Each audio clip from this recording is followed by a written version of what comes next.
नमस्कार, राज की बात लेकर हाजिर हूं मैं राजकिशोर। और राज की बात में आज बात करेंगे कांग्रेस की अपनों पे सितम और गैरों पर कर्म करने वाली इस सियासत के पीछे क्या है राज। और साथ ही बात होगी अपनों से ही जख्मी शेर की तरह इस समय कैसे कैप्टन अमरिंदर बन रहे हैं बीजेपी की आस।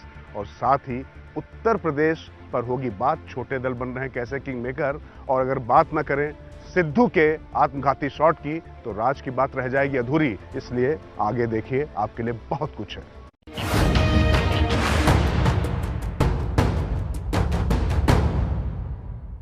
उत्तर प्रदेश विधानसभा 2022 के चुनाव के लिए यहां पर सियासी संग्राम में शह और मात का खेल हर सेकंड, हर मिनट, हर घंटे, बल्कि यूं कहें कि 24 घंटे चल रहा है। क्या बड़ा, क्या छोटा, क्या क्षेत्रीय, क्या राष्ट्रीय, ये सारे अंतर मिट चुके हैं। कुल मिलाकर सबका लक्ष्य है सत्ता को साधना। और खास बात है, सत्ता की इस म्यूजिकल चेयर की लड़ाई को छोटे दलों ने बेहद दिलचस्प बना दिया है। और इन छोटे दलों ने इसी पूरी चुनावी चकल्लस को एक तरीके से अपने पूरे औरे में ले लिया है।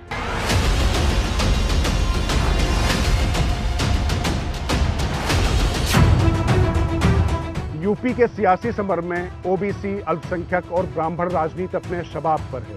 हर दल शह और मात में लगा हुआ है। बीजेपी के सामने चुनौतियां ज्यादा हैं, क्योंकि एक तरफ जहां जातिगत जनगणना से इनकार पर विपक्ष घेर रहा है, तो ब्राह्मणों पर अत्याचार के नाम पर माहौल बनाने की कोशिश लगातार जारी है। वहीं अल्पसंख्यकों को साधने के लिए होने वाली सियासत को ओवैसी की एंट्री ने हाई वोल्टेज कर दिया है। अब तो ऐसा हाल हो गया कि मैं फिर से कह रहा हूं कि मैं लैला हूं, ये पूरे मेरे मजनू बने हुए हैं। कुछ नया बताइए। अरे पूरे एक साथ मिलकर आ रहे हैं, फंस गई रजिया गुंडों में। इन्हीं हालात को देखते हुए बीजेपी या सपा का गठबंधन उन छोटे दलों से हो रहा है जिनका या तो आपने कभी नाम नहीं सुना होगा, या सुना भी होगा तो इतने दिनों बाद, 4.5 साल बाद उनकी याद आई होगी। तो आखिर ये छोटे दल इतने महत्वपूर्ण कैसे हो गए कि ये दोनों जो प्रमुख दावेदार पार्टी हैं उनमें शामिल होने के लिए होड़ सी मची हुई है। तो यही राज की बात हम आपको बताते हैं कि कैसे ये छोटे दल इतने प्रभावी अब हो गए हैं। राज की बात यह कि महान दल, वीआईपी, निषाद पार्टी जैसे दलों और नेताओं का जनाधार भले ही सीमित है, लेकिन फर्स्ट पास्ट द पोस्ट चुनाव प्रणाली में इनकी भूमिका महत्वपूर्ण हो जाती है। जिस चुनाव में एक एक वोट का महत्व हो, वहां 5 से 10% की संभावनाओं को अपने साथ सहेजे छोटे दलों को दरकिनार तो कतई नहीं किया जा सकता। यही वजह है कि गोंडवाना गणतंत्र पार्टी के साथ सपा गठबंधन कर रही है और बीजेपी के गलबैया निषाद पार्टी के साथ हो रही है। राज की बात ये, इन गठबंधनों से एक तीर से 2 निशाने साधे जा रहे हैं। पहला तो ये कि जितने वोट सज जाएं, फिर जाति विशेष के वोटर या जो समाज उनके साथ जुड़ जाएगा वो भी उनके हित में रहेगा। लेकिन इसके साथ जुड़ी राज की बात यह है कि तमाम ओबीसी, ब्राह्मण, मुसलमान सबकी बात हो रही है। लेकिन इस बार दलित कार्ड नेपथ्य में है, लेकिन बीजेपी हाथी की माया से नावाकिफ बिल्कुल नहीं। यूपी में इस दफा के चुनाव में दलित विमर्श बेहद पीछे छूट गया है। कारण था दलितों की सबसे बड़ी नेता और बीएसपी सुप्रीमो मायावती का मौन धारण किए रहना। हालांकि प्रबुद्ध सम्मेलन के जरिए ब्राह्मण कार्ड फिर मायावती ने खेला है, जिसने खास तौर से बीजेपी को सतर्क कर दिया है। मायावती का हाथी बाजी पलटने का सामर्थ्य रखता है, इसको लेकर बीजेपी खासी संजीदा है। दरअसल अल्पसंख्यकों की राजनीति साधने में हर दल का दिल घबरा रहा है, क्योंकि एआईएमआईएम चीफ असदुद्दीन ओवैसी की फायर ब्रांड मुस्लिम वाली हार्डकोर सियासत सबका जीना मुहाल किए हुए है। और आपको बता दें, शुरुआत में तो ऐसा माना जा रहा था कि ओवैसी सपा या कांग्रेस का मुस्लिम वोट काटेंगे, लेकिन पश्चिम बंगाल का ओवैसी फैक्टर बीजेपी को भी इत्मीनान से नहीं बैठने दे रहा है। दरअसल असदुद्दीन ओवैसी बंगाल में भी गए थे और परिणाम यह हुआ कि मुस्लिम समाज ने एकमुश्त वोट टीएमसी को कर दिया। राज की बात यही ठीक डर बीजेपी को यूपी में भी सताने लगा है। कहीं ऐसा ना हो सपा का वोट कटने के बजाय मुस्लिम समाज का एकमुश्त वोट समाजवादी पार्टी को ही चला जाए, या फिर जहां मायावती जीतती दिख रही हैं उधर ऐसी ही वोटर्स की लामबंदी से आशंकित बीजेपी बदलती सियासी परिस्थितियों के मद्देनजर काट तलाशने में लगी है।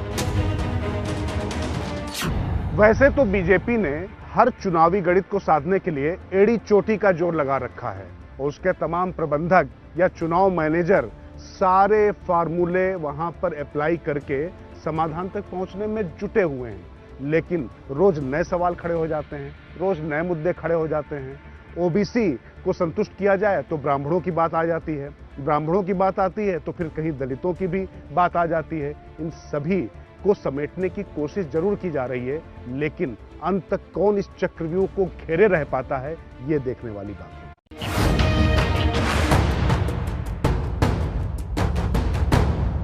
कांग्रेस की कलह अब बिल्कुल सतह पर है। यहां तक कि गांधी परिवार का तिलिस्म भी टूटता दिखाई पड़ रहा है। पार्टी के वफादार भी अब शीर्ष नेतृत्व पर खुलकर प्रश्न उठा रहे हैं। स्थिति यह हो चुकी है, कांग्रेस को बाहर लड़ने से पहले अपने भीतर लड़ना पड़ रहा है। और आपको राज की बात हम बता दें, कांग्रेस नेतृत्व यानी गांधी परिवार की जो तिकड़ी है सोनिया, राहुल और प्रियंका की, उसने ये तय कर लिया है कि इस लड़ाई को मुकाम तक पहुंचाएगी। हाँ, मोदी और बीजेपी को हराने के लिए जो विपक्ष है उसमें फूट न पड़े, इसके लिए उनके साथ नरमी जरूर बढ़ती जाएगी। मतलब अपनों पर सितम, गैरों पर करम वाली ये सियासत आगे चलेगी। और क्या है इसके पीछे राज, इसी पर करते हैं बात।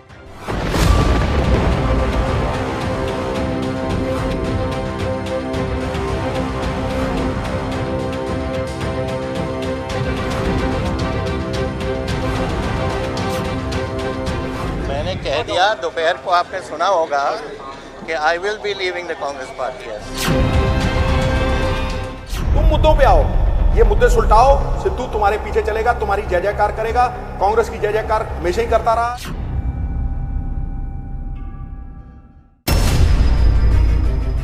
कांग्रेस में आए तूफान और गांधी परिवार की इससे निपटने की रणनीति के पीछे तस्वीर समझने से पहले थोड़ा अतीत पर नजर फिराना जरूरी है।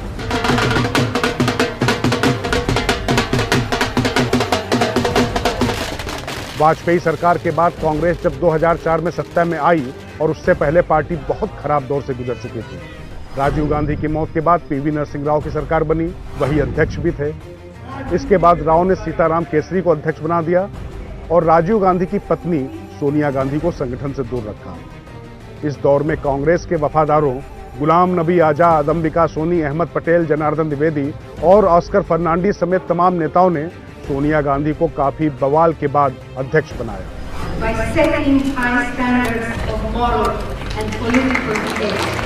सोनिया कांग्रेस की अध्यक्ष तो बन गई थी, लेकिन आजादी के बाद का वह समय कांग्रेस के लिए काफी खराब दौर था। बीजेपी राष्ट्रीय विकल्प के रूप में खड़ी हो रही थी। मगर 2004 में जब कांग्रेस अध्यक्ष सोनिया गांधी ने छोटे छोटे दलों के साथ मिलकर राष्ट्रीय जनतांत्रिक गठबंधन के सामने संयुक्त प्रगतिशील गठबंधन खड़ा कर दिया, तो न सिर्फ कांग्रेस का रुतबा वापस आया, बल्कि 2004 में संपर्क की सरकार भी बनी। इसी के साथ देश की सियासत में एक बार फिर से गांधी परिवार प्रथम परिवार के रूप में प्रतिस्थापित हो गया। लेकिन 2009 से राहुल गांधी का प्रभाव बढ़ने लगा। प्रभुत्व पार्टी में उनका जरूर बढ़ा, लेकिन राजनीति में उनकी हैसियत साफ तौर पर कम होती दिखाई पड़ रही है।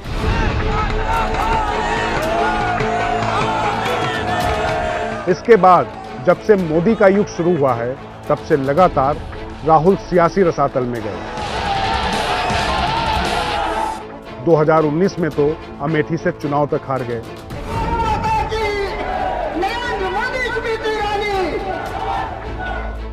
नेतृत्व कमजोर हुआ तो असंतोष के स्वर भी उठने लगे। पार्टी में पुराने लोगों की जगह नई टीम खड़ी करने की कोशिश कर रहे राहुल ने अध्यक्ष पद तो छोड़ा, लेकिन अपने काम में लगे रहे। अब जबकि कांग्रेस अपने सबसे खराब दौर से गुजर रही है, तो कांग्रेस के भीतर लोकतंत्र के साथ साथ नेतृत्व पर भी सवाल उठने लग गए हैं। राहुल गांधी तो सक्रिय राजनीति में थे और वही फैसले भी ले रहे थे सोनिया गांधी के बाद, लेकिन अब प्रियंका गांधी भी सक्रिय राजनीति में आ गई हैं। और खास बात यह है कि प्रियंका भी अपने ही तरीके से, अपनी ही शैली में काम करने की आदी हैं और अपनी ही चला रही हैं। ऐसी स्थिति में जबकि कांग्रेस के पास कोई पूर्णकालिक अध्यक्ष नहीं है, तो मां सोनिया गांधी कार्यवाहक अध्यक्ष के तौर पर वहां पर हैं और तीनों गांधी ही मिलकर पार्टी के सारे फैसले ले रहे हैं, जिसको लेकर असंतोष के स्वर अब ज्यादा मुखर और प्रखर होते जा रहे हैं। इधर कांग्रेस के वफादारों में असंतोष बढ़ता ही जा रहा था। कारण पद बचे नहीं, सरकारें सिर्फ 3 राज्यों में बची। राहुल या प्रियंका ने पुराने वफादारों की उपेक्षा कर नए लोगों की टीम बनानी शुरू की। वास्तव में राहुल गांधी पर सवाल संगठन से लेकर जनता के बीच में भी उठ रहे हैं। पार्टी के अंदर मांग उठी कि राहुल में नेतृत्व क्षमता की कमी कांग्रेस का बेड़ा गर्क कर रही है और ऐसे में कमान किसी और के हाथ में दी जानी चाहिए, वो भी परिवार के बाहर। वैसे प्रियंका गांधी भी सामने आई, लेकिन अभी तक वह भी कुछ प्रभाव छोड़ने में नाकाम रही। इधर कांग्रेस में राहुल गांधी ने पुराने छत्रपों या ओल्ड गार्ड को धीरे धीरे किनारे हाशिए पर लगा दिया। पिछले 17 सालों में कांग्रेस के अंदर फ्रंट लाइन टीम एक तरीके से राहुल गांधी की तैयार हो चुकी है। वो टीम भले ही सत्ता की दावेदारी में नरेंद्र मोदी से लड़ने में अभी नाकाम पाई जा रही हो, लेकिन एक बात आप मानकर चलिए कि अगर अब CWC भी होती है तो गांधी परिवार की त्रिमूर्ति को हिलाने वाला कोई नहीं होगा। राहुल की ये फौज उनकी सुरक्षा में पूरी तरीके से सक्षम है।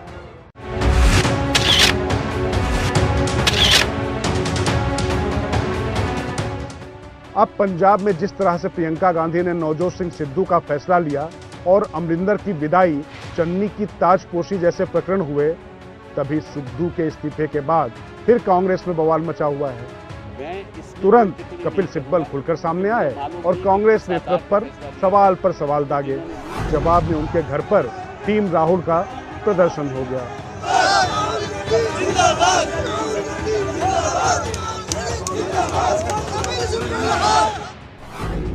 पी चिदंबरम से लेकर गुलाम नबी आजाद जैसे नेताओं ने इस हुड़दंग पर सवाल उठाए। कैप्टन अमरिंदर तो कांग्रेस से किनारा कर ही रहे हैं। पंजाब के सांसद व पूर्व मंत्री मनीष तिवारी ने भी खुलकर हमला बोला। अब कांग्रेस कार्य समिति या CWC बुलाने की मांग है, इसे जल्दी बुलाने को कहा भी गया है। मगर राज की बात यह है कि अब आवाज उठाने वालों को गाने लगाने पर पूरी तरीके से गांधी त्रिमूर्ति आमादा है। इन सब सवालों और तमाम कोलाहल के बीच भी एक बात राज की आप जरूर समझ लीजिए कि कांग्रेस गांधी की थी, गांधी की ही रहेगी। ये खास तौर से जो त्रिमूर्ति है, सोनिया, राहुल और प्रियंका की, ये सुनिश्चित कर रहे हैं। और उनकी रणनीति ये है कि कैसे एक पूरी नई कांग्रेस खड़ी कर दी जाए। मतलब जो पुराने लोग सवाल उठा रहे थे वो कैसे नेपथ्य में चले जाएं और पूरी तरीके से संगठन पर परिवार का ही कब्जा रहे, क्योंकि सीताराम केसरी यानी गैर गांधी कांग्रेस अध्यक्ष बनने का जो अनुभव है इस परिवार का, उसके बाद ये किसी गैर गांधी के पास पार्टी की कमान जाने दें, ये संभव होता नहीं दिखाई पड़ता। मतलब ये तीनों गांधी मिलकर ही पार्टी चलाएंगे, वो अलग बात है कि इनके बीच में भी फैसलों को लेकर अनबन होती है, सवाल भी उठते हैं, लेकिन वो परिवार का मामला है। उन्होंने कहा कि ये तीनों पार्टी में खुद को ब्रह्मा, विष्णु, महेश की तरह यानी सर्वशक्तिमान मानते हैं। वही किसी को बनाएंगे और वही किसी को बिगाड़ेंगे। इसके साथ ही आपस में भी शक्ति संतुलन साधने की कवायद चलती रहेगी, मगर किसी भी कीमत में कांग्रेस की संगठनात्मक कमान गैर गांधी के हाथ में नहीं जाने देंगे। ये बात अलग है कि उनकी इस जिद में कांग्रेस का संगठन अपनी हैसियत और वजूद इस तरह से खत्म होने के कगार पर है, लेकिन वो संगठन नहीं छोड़ेंगे। उनकी बात में दम भी दिखता है। तमाम नए पुराने नेता पार्टी छोड़ रहे हैं। जनार्दन द्विवेदी किनारा कर चुके हैं, PC चाको पार्टी छोड़ चुके हैं, सुष्मिता देव, कलेरो और संगमा भी तृणमूल में शामिल हो चुके हैं। कैप्टन अमरिंदर पार्टी छोड़ने का ऐलान कर ही चुके हैं। मगर कांग्रेस नेतृत्व खुद पर सवाल उठाने वालों से दूरी बनाकर एक नई कांग्रेस खड़ी करने की कोशिश कर रहा है कि जो उनकी आवाज में सुर मिलाए। इसीलिए उनकी पार्टी के नेताओं को दूसरे दल अपने यहाँ ज्वाइन करा रहे हैं, लेकिन उन दलों से कांग्रेस ना कोई अदावत रख रहा है, ना सवाल उठा रहा है।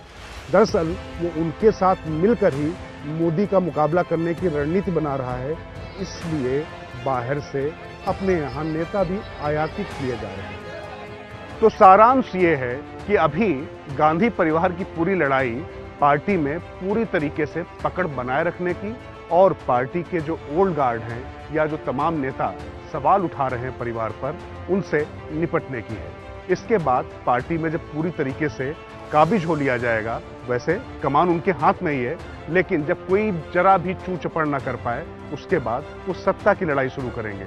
इसीलिए इन्होंने तमाम युवा लोगों की फौज बाहर से लानी शुरू की है, जैसे नवजोत सिंह सिद्धू से लेकर अभी कन्हैया कुमार, जिग्नेश मेवानी या हार्दिक पटेल इसी कड़ी में हिस्सा है। और ये देखने की बात होगी कि अपने पुराने नेताओं को ठिकाने लगाने के बाद इन आयातित नेताओं से कांग्रेस कितना आगे जा पाएगी या पीछे जाएगी।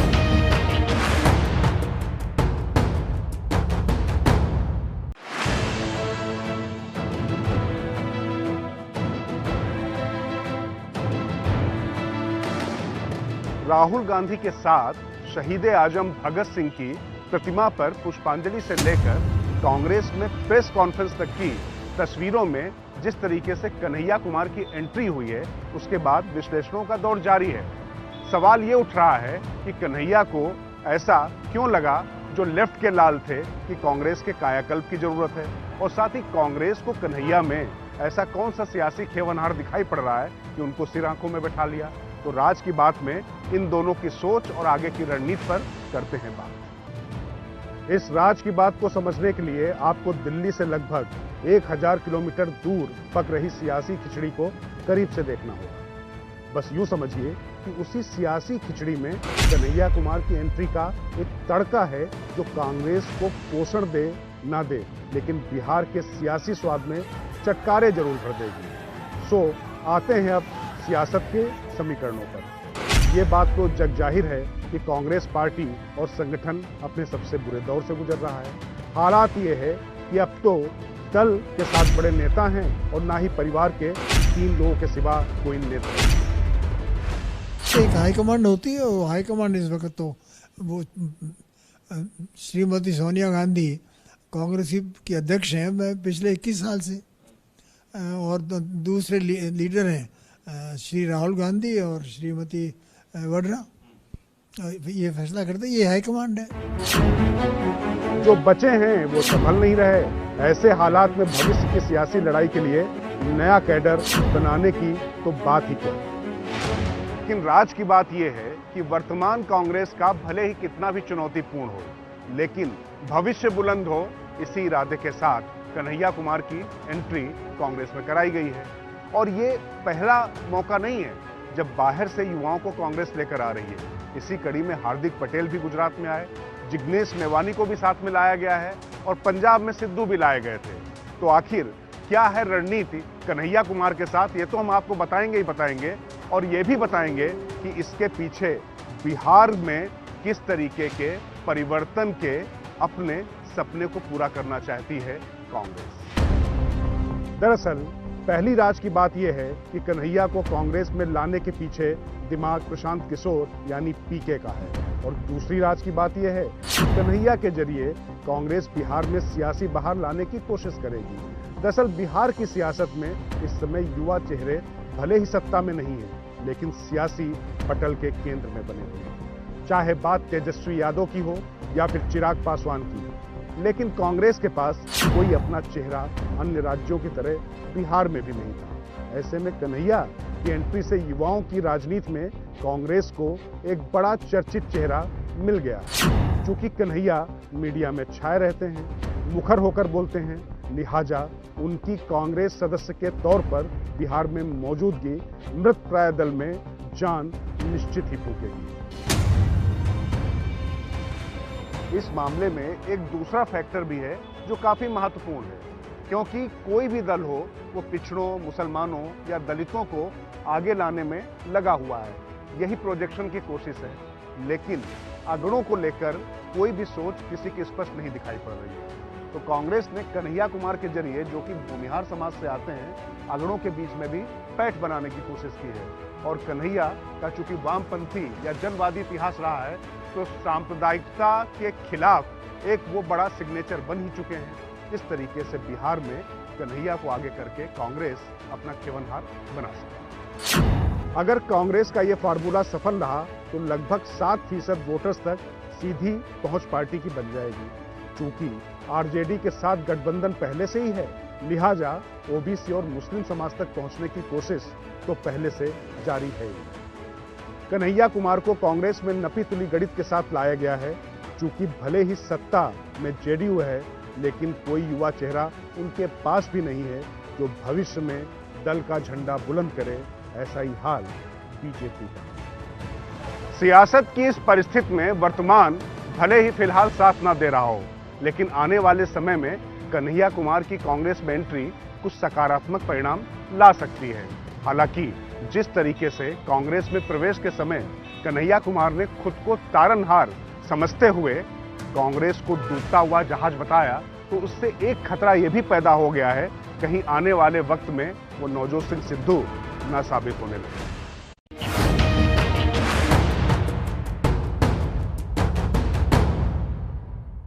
तो राज की बात में आज इतना ही। अब मुझे दीजिए इजाजत। अगले हफ्ते रविवार रात 8 बजे फिर होगी आपसे मुलाकात। तब तक देखते रहिए एबीपी न्यूज। आपको रखे आगे।